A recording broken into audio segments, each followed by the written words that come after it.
Hello everyone, good afternoon. Today's our topic is variables. So let's start with our new topic.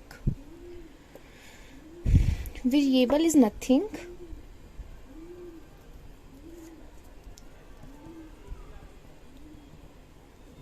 but the name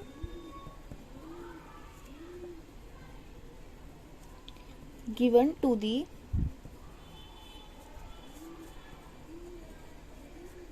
storage area.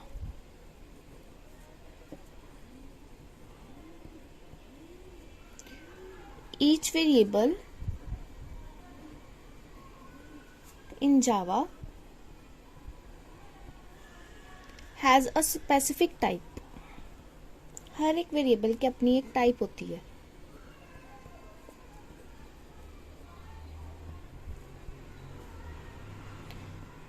Which determines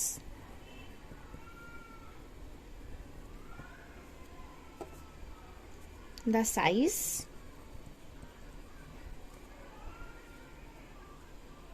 and layout of variables memory.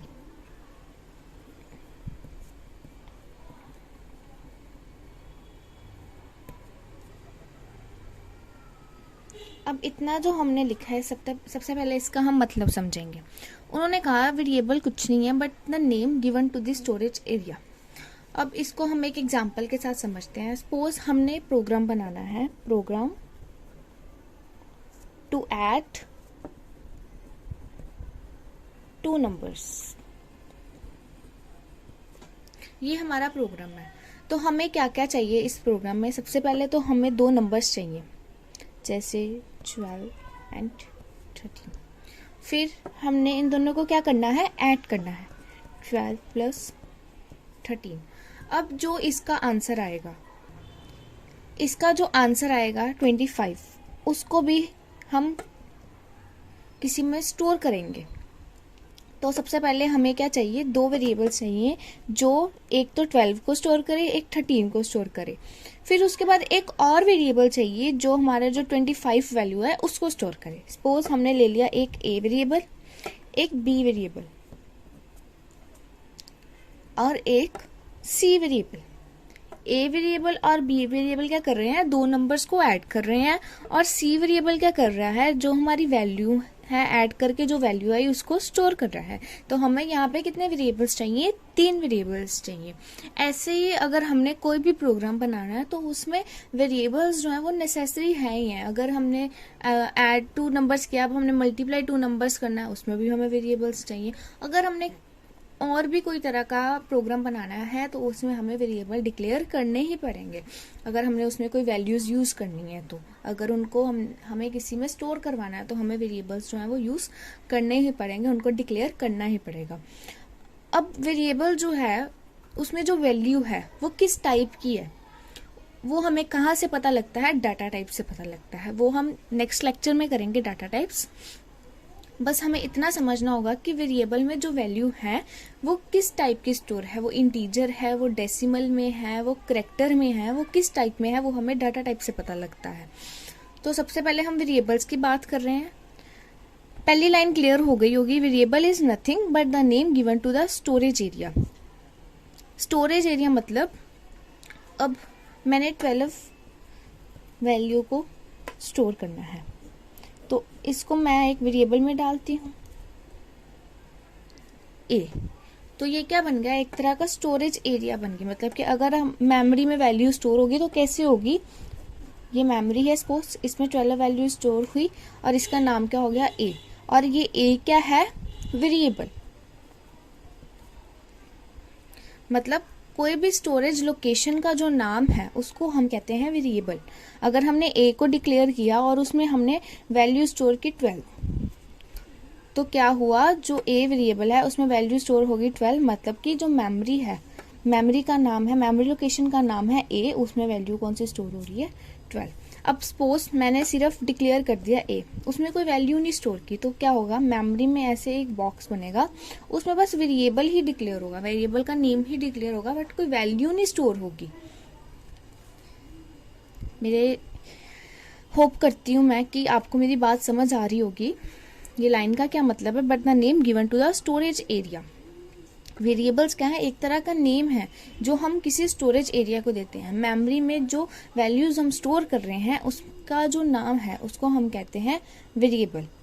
Each variable in Java has a specific type. अब हर एक variable की एक specific type होती है। Specific type मतलब कि वो किस तरह का डाटा जो है वो स्टोर कर रहा है, वो इंटीजर टाइप का कर रहा है, वो फ्लोट टाइप का कर रहा है, वो हर एक वेरिएबल की अपनी अपनी टाइप होती है। Which determines the size and layout of variables memory. अब इंटीजर है उसका अलग साइज होगा, फ्लोट है उसका अलग साइज होगा, जो कि हम डाटा टाइप टॉपिक में सबको अच्छे से एक्सप्लेन करेंगे कि इंटीजर का कितना साइज होता है, फ्लोट का कितना साइज होता है। अभी बस हमें ये जानना होगा कि वेरिएबल्स क्या होते हैं। अब हम एक प्रोग्राम बनाते हैं, program to add two numbers. सबसे पहले हम कोई क्लास बनाएंगे, क्योंकि जावा कर रहे हैं हम, जावा में क्लासेस हमें बनानी पड़ती हैं। क्लास का नेम रख देते हैं सपोज एग्जाम्पल। उसके बाद हम लिखेंगे public static void main. Public static void main के बाद यहाँ पे हम लिखेंगे स्ट्रिंग आर्ग्यूमेंट्स ARGS। उसके बाद हम लिखते हैं वेरिएबल। अब हम मान के चल रहे हैं जैसे मैं इंटीजर टाइप का डाटा स्टोर कर रही हूँ। इंटीजर टाइप का मतलब जिसमें डेसिमल नहीं है, जैसे 12 हो गया, 13 हो गया, 14 हो गया, ये कौन सा डाटा है, इंटीजर टाइप का डाटा है। मैं इंटीजर टाइप के डाटा में वेरिएबल्स ले रही हूँ। इंट एक ले लिया मैंने A, एक ले लिया मैंने B, एक ले लिया मैंने C, क्योंकि हमें 3 वेरिएबल्स चाहिए A B C। A B वो जो 2 नंबर्स को ऐड करवाएंगे और सी वेरिएबल वो जो 2 नंबर्स को ऐड करके हमारी जो भी रिजल्ट आएगा उसको उसमें स्टोर करेगा। अब लास्ट में हमने लगाना है सेमीकोलन। सेमीकोलन जो होता है किसी भी लैंग्वेज में वो क्या करता है, हमें बताता है कि यहाँ पे हमारी जो लाइन है, हमें नहीं कंपाइलर को बताता है कि यहाँ पे जो हमारी लाइन है वो खत्म हो गई है। अब इसके बाद हमने क्या करना है, हमने वैल्यूज देनी है। जैसे ए को हमने वैल्यू दे दी 12 सेमीकोलन, बी को हमने वैल्यू दे दी 13 सेमीकोलन। अब हमें इन दोनों वैल्यूज को ऐड करवाना है, तो हम लिखेंगे C is equal to A plus B semicolon. अब इस C को जो है वो हमें प्रिंट करवा देना है। प्रिंट कराने के लिए हम कौन सी स्टेटमेंट यूज करते थे, system.out.println। यहाँ पे हमारी क्या हो रही है, डिक्लेरेशन हो रही है वेरिएबल की।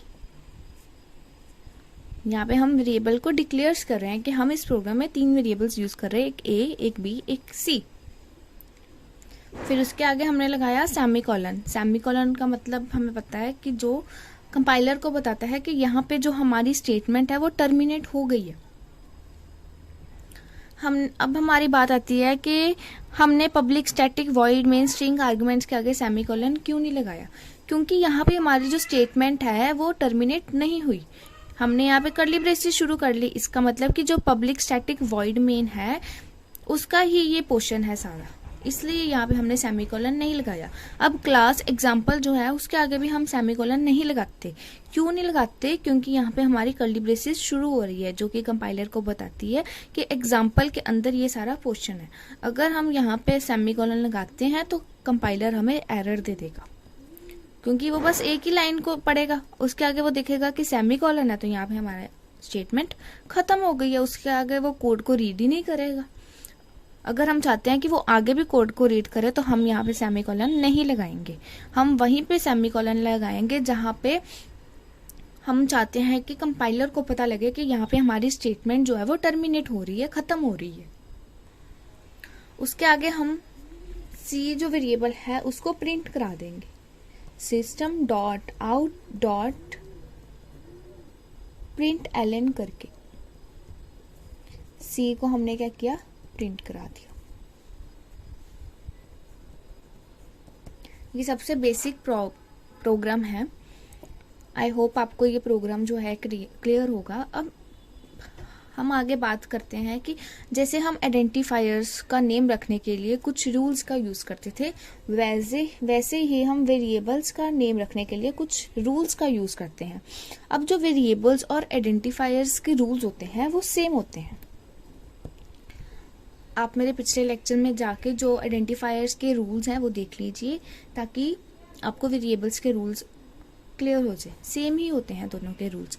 अब जावा में 3 तरह के वेरिएबल्स होते हैं। एक होता है लोकल वेरिएबल, एक होता है स्टैटिक वेरिएबल और एक होता है इंस्टेंस वेरिएबल। 3 वेरिएबल होते हैं जो कि हम आगे चल के डिस्कस करेंगे, क्योंकि अभी आपको काफ़ी कंसेप्ट्स जो हैं वो क्लियर नहीं है। जब कंसेप्ट्स हमारे क्लियर होंगे तभी हम इन तीनों वेरिएबल्स की बात कर पाएंगे। उसके बाद एक होता है scope of a variable. Scope of a variable होता है, एक लोकल स्कोप होता है, एक ग्लोबल स्कोप होता है। मैं जस्ट बता देती हूँ कि होता क्या है scope of a variable. Scope of the variable होता है कि हमारा जो वेरिएबल है वो कहाँ तक, मतलब प्रोग्राम के अंदर कहाँ तक हम एक्सेस कर सकते हैं अपने जो वेरिएबल है उसको। अब एक प्रोग्राम में मल्टीपल क्लासेस हो सकती हैं। अब जो लोकल स्कोप होता है उसका मतलब होता है कि जो हमारा वेरिएबल है हम वही क्लास के अंदर हम एक्सेस कर सकते हैं जिस क्लास के अंदर हमने डिक्लेयर किया है।